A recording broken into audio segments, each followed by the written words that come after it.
Hi, it is Dr. Megan Burt. Today I'm going to show you one of my favorite tips in the kitchen. It's nothing that's too complex, but how to shred vegetables. Today we're doing carrots in the blender because it can take a really long time to sit and shred or use the food processor. I have no idea where and when I learned this trick. I've been doing it for years and years. Carrots, zucchini, cabbage works excellent. And then it's great because it's small enough if you've got little ones, so you don't have huge chunks of things. You can do almost any vegetable to a degree, but you don't want anything that's gonna not do so well in water or kind of pulverize it too much. So I'm gonna show you. I'm gonna lower this down so you can see. Let's see if we can get this.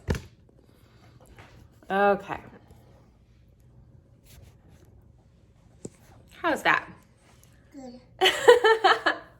Hi, you. Okay, you get down, go see Daddy, okay? Okay.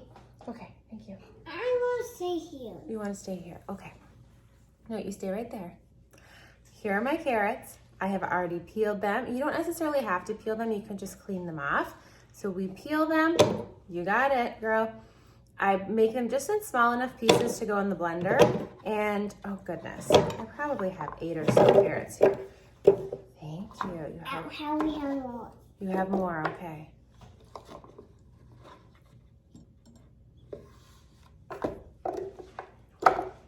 Perfect. Okay, what we're gonna do is we're gonna fill this up with water, probably to about here. I'll get the water. You're gonna get the water? Thank you. Okay, so we'll be back with the water.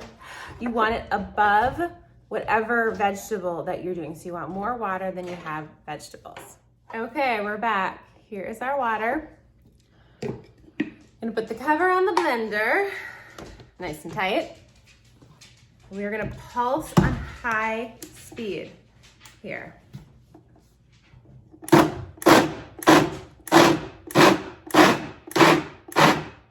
And you can see that it kind of brings it through.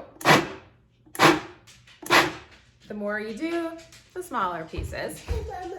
So now you have carrot water. Okay, I'm gonna strain it right now. And then I will come around and show you. I let it sit because here's a lot of liquid. Here you go. Here is the finished product. And here is our shredded carrots. This works perfect in any recipe. To add, I'll do carrot salad with this, add this in with some coleslaw, but this will store in the fridge for quite some time. And I actually put this in with water just to make sure that it stays really good. And I just let it, you can see all the water that comes out of there. So you can do this with so many things. That's how you do. Oh, we also make, using balsamic, this is what she wants. We make carrot salad with balsamic. So we put carrots, a little MCT oil, some balsamic, and some salt, and you get a really yummy raw carrot salad. Do you want one for lunch? Yes. Okay, that's what we're off to do.